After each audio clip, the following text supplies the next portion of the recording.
What up, everyone? Big Kev back in the building. Today we'll be checking out the video 20 Minutes of Shane Gillis. Don't forget to like and subscribe. Let's check it out.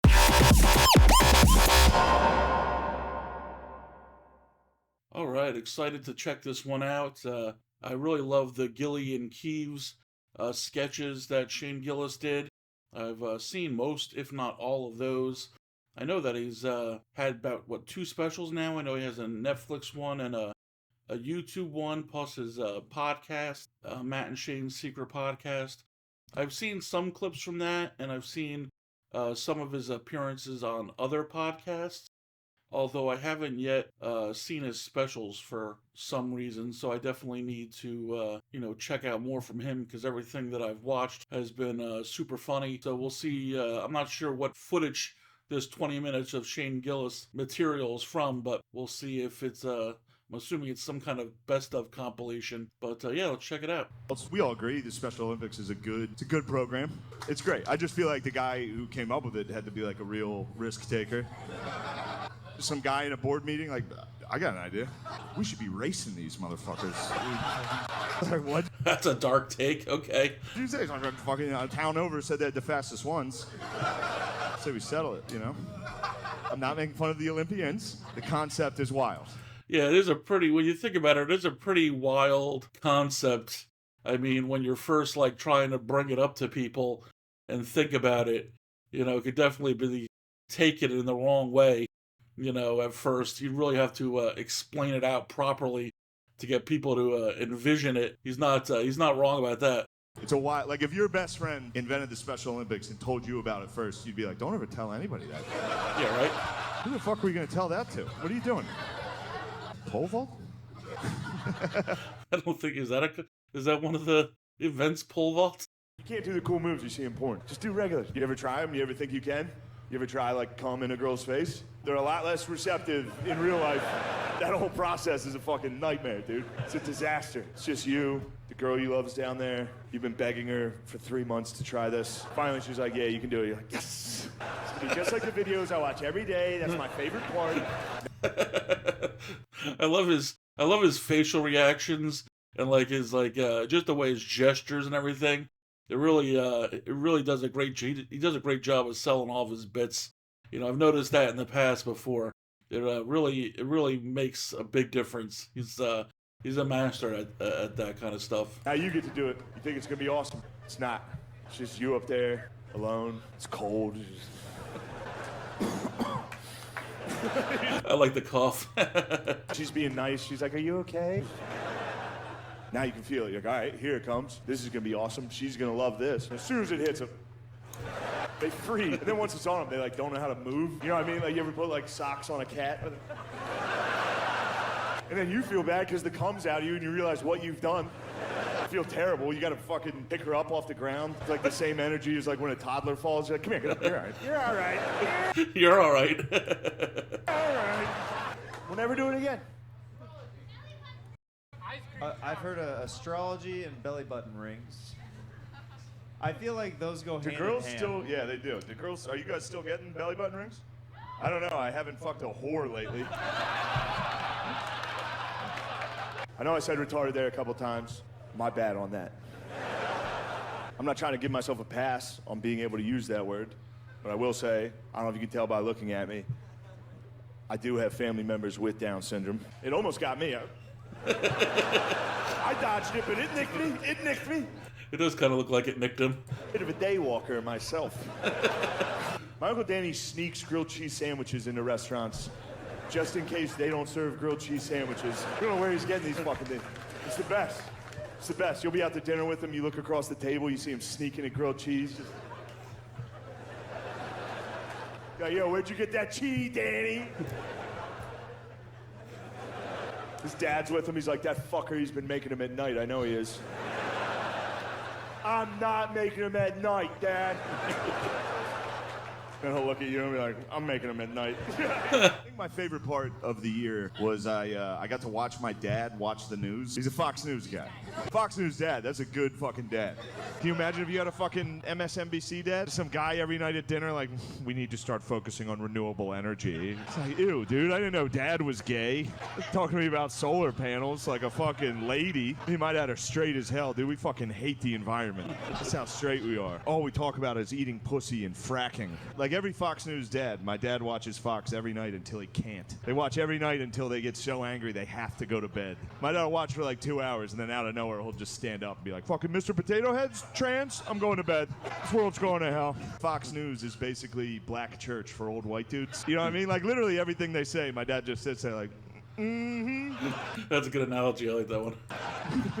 yes, preach, Tucker. Once in a while he gets hit with the Holy Spirit while he's watching it. The Holy Ghost visits him. He's just like, oh, Lord, build a wall. Can I get a wall?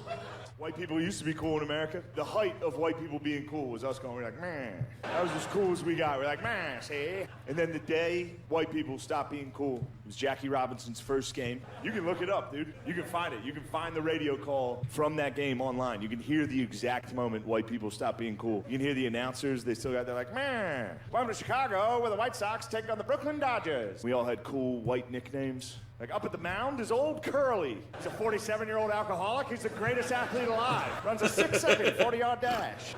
6 second. Fastest man alive, they say. Then it happened, dude. And Jackie came up to the plate. You can hear the announcers like, meh.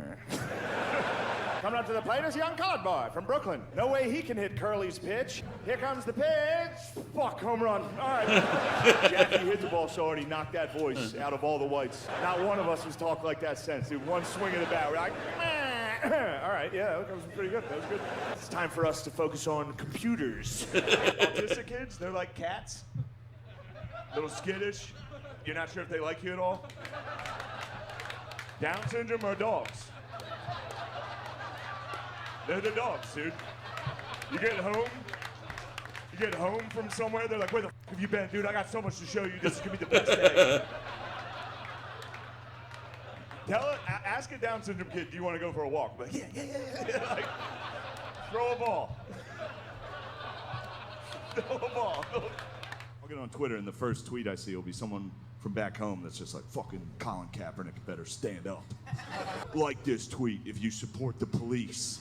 Share it if you're not gay. All right, I'm fucking share it. And then the next post is just one of my new woke white friends that's just like, I'm not racist. That's it.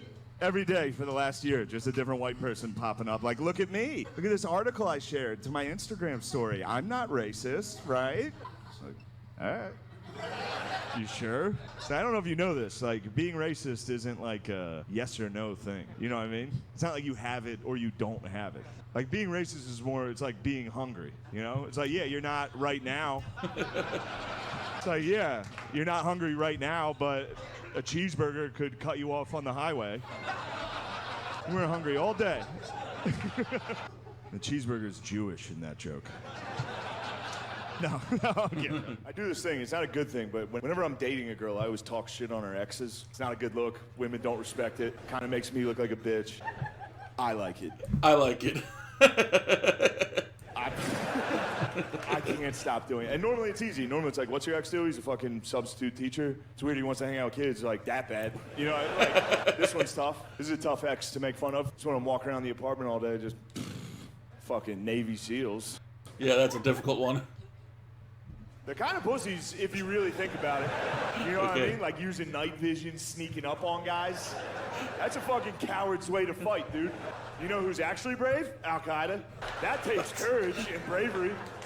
Just in pajamas, throwing rocks at tanks. Heroic shit, dude. Just you and your boys going out.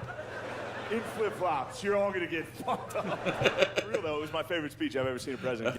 That's an interesting take. It was the night the United States killed the leader of ISIS. Trump comes out of the Situation Room at like midnight and gives a press conference like he's giving a post-game NBA just killed a guy press conference. He goes, Abu Bakr al. He really does a spot-on Trump impression.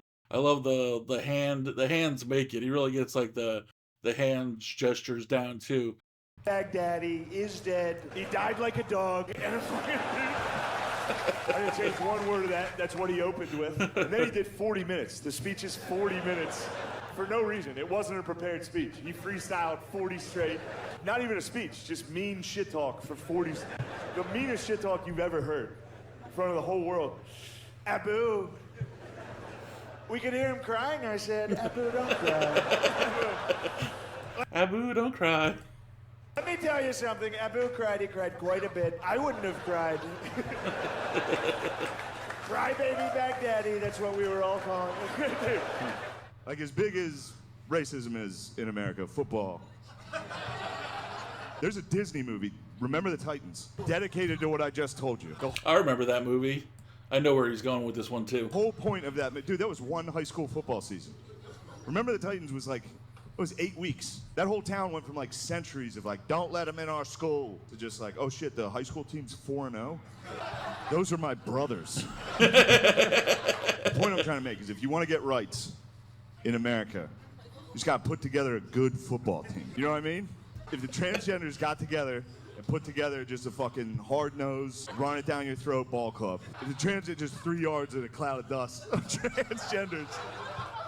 If the trans community could just somehow upset Alabama, everybody down there tomorrow would be like, those are some tough bitches, actually.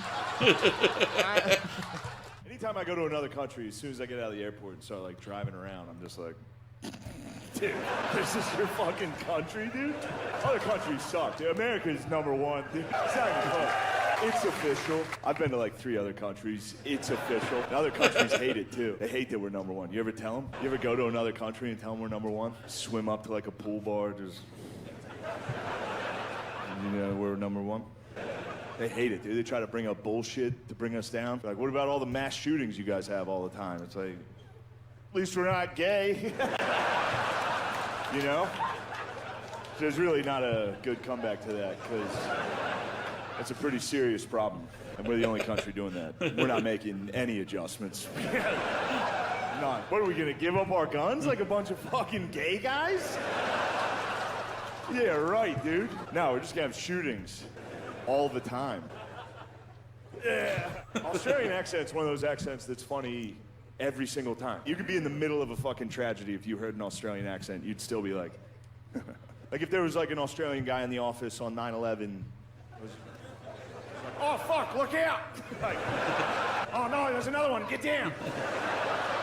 Oh fuck, it's hot up here, gonna have to jump out. No!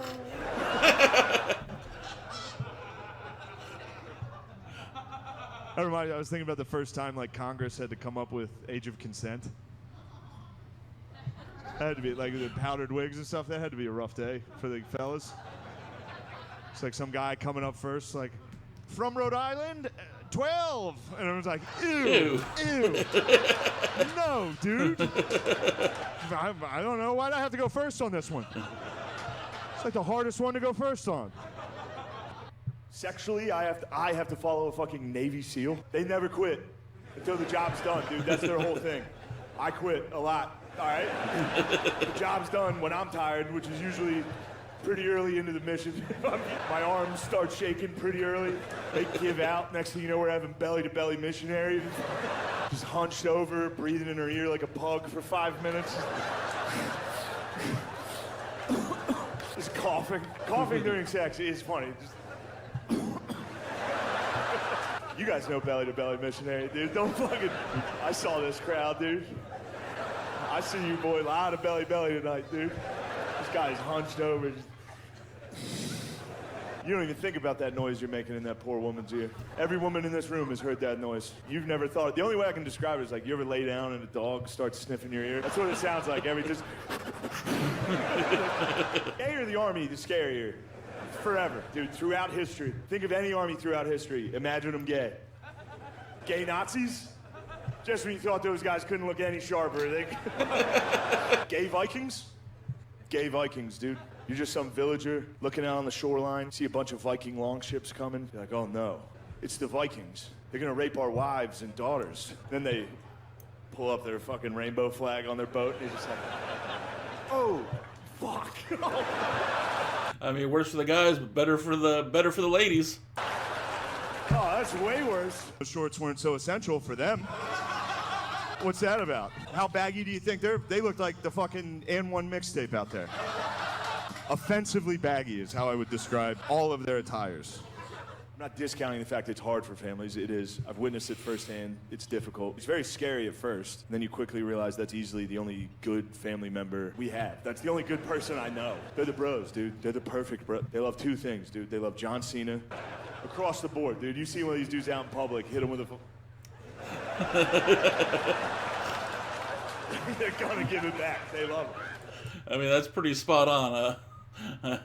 Everyone I know that has Down syndrome, they pretty much all love John Cena. And they love tits. Dudes with Down syndrome love tits, and it's a very uncomfortable truth for a lot of people. And I'm not sure why. Tits rule. John Cena rules. It's kind of the two coolest things. This joke's probably not gonna make it, but all right, hear this one out. Dudes with Down syndrome love women so much. I've never been a believer of being gay as a choice, but I will say every dude I know that can't think fucking loves pussy. All right, I guess it's a keeper. Although I think they had like I think there was like a TV show where like it was like kids with Downs that were drag queens. Some crazy show, maybe like on the, ironically, TLC maybe, or even though that used to be called the Learning Channel, although that's just like not that anymore. I'm not a Republican yet, but I will say, I don't care if they arrest him. If he loses the primary, let him debate, dude. If he gets arrested, Hannibal Lecter him out to the fuck. Here's my idea. Final debate of the year. Have one Republican candidate, one Democrat. You're like, all right, fellas, surprise third guest tonight. Fucking stone cold music, the glass shatters. He walks out. They're both gay. I think it is actually important to see how the candidates handle that type of pressure of debating with Trump. Every debate, he just bullied whoever was up there. The only one who did pretty good in the debates against him was Biden, just because he had no fucking idea what was being said, which actually helped him. That worked out for him. Because Trump's whole thing is he tries to get in the other guy's head. Can't get in Joe's head. Joe's not in there. Good luck, dude. Biden is Trump's kryptonite in a debate. Trump tries to drag the other guy into like a shit-talking contest. He can't get Biden. Every debate, he's trying so hard, and Biden is just... He tries. It's just, you're a loser. Your son did crack. Biden's just, what?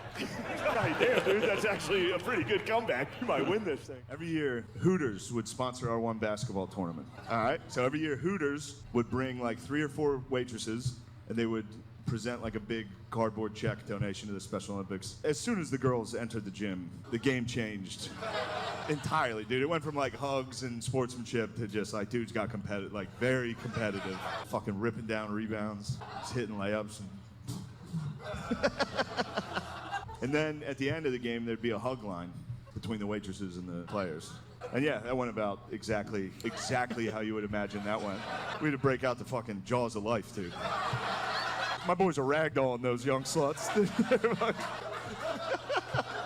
And I'm not knocking the players. They were totally in the right. The girls were hot. The waitresses, like every year, I would sneak into the hug line myself. That's the thing about these countries. I was just in England, Scotland, Ireland, Australia. No black people. And I know what you're thinking. No. No, you need black people. You need black people to keep the whites in check. The last thing you want is a whole island of whites that think they're the coolest people on earth. It's a disaster. That's how you end up with Conor McGregor's walking around. It's like, shut up, dude. The foreign whites are out of control. American whites, we're humble. We know we're not the coolest guys around. It's the foreign whites, dude. Yes! Preach, brother! Yeah. For real, though, there's a reason every good NBA player that's white is from another country. The audacity to think you could play in that league, dude. The fucking arrogance. Every white dude in America saw a black kid dunk in like 8th grade and was just like, oh, all right. There goes that dream. I'll just set picks for the next 4 years. Just box out hard as hell. You ever see an old lady fall? Like, my grandma fell. She was trying to get the hose from behind her house, and she fell behind a bush. Should I act it out? Like, if you want. But it looked like well, this is going to distract me, I think. Oh, okay. Now that you're doing it, I was like, it looked like, but yeah, she fell, and then her feet were just sticking out from a bush. And she laid there for like 2 hours. It was the summer. Wait, she... Wizard of Oz did? Where she was No, just... like just her feet were sticking out from under a bush in her backyard. Oh, and then wow. a neighbor's kid found her. It's just very funny, because if you don't have life alert and you're old, you just have to yell. But it's very faint if You're you're gonna older. lay there and be like, help! Isn't that funny? You guys don't think it's funny to have to lay there? I don't know if you noticed, the war in the Middle East is just on the internet. The whole fucking thing. Every dude out there on both sides was wearing GoPros the entire time. Like, you can watch it. We watched like 3 hours of the war in Iraq. And after the first hour, I found myself starting to cheer, not cheer, but like, relate. I felt like I could relate more to the monkey bars guys. You know what I mean? They were a little more my speed. You ever wonder how you would do out there? Watch those guys. Those are just normal fucking dudes. Second shots are fired. There's no game plan. They're just, oh, shit! Very relatable. Guns jamming. Try to fire a rocket, it goes straight fucking backwards. They look like me trying to fire a gun. Their feet move when they shoot. Very relatable. They also have never won. They got fucked up every single time. Bad. They would blow up like one truck every 5 months. They'd be just as surprised as everybody. Shit finally worked out. You could hear it in their voice. Someone would blow up, they'd be like, oh! Oh! It's like, yeah, dude, that's a human reaction. That's relatable. That's what I would do if I saw a fucking explosion. I'd go, oh! That's human. You ever watch us kill people? I can't relate to that at all. There's some Black Hawk helicopter with night vision, mows down like 40 people. Pilot gets on, he just goes, clear. Just flies away. It's like, yo, that's a psycho. That guy didn't give a fuck about that. Yeah, that was a very funny video by Shane Gillis. That was a great compilation. I mean, he's definitely has a very dark sense of humor, and he's definitely always hitting on a lot of taboo subjects for a lot of people. But if you don't mind that type of humor to begin with, then you'll probably enjoy what he's bringing to the table. But yeah, that was a lot of fun. I'll definitely have to check out more from those specials, because it looks like a lot of the clips were kind of picked from that. I'm curious to see what the rest of the specials were like. And until next time, have a good one.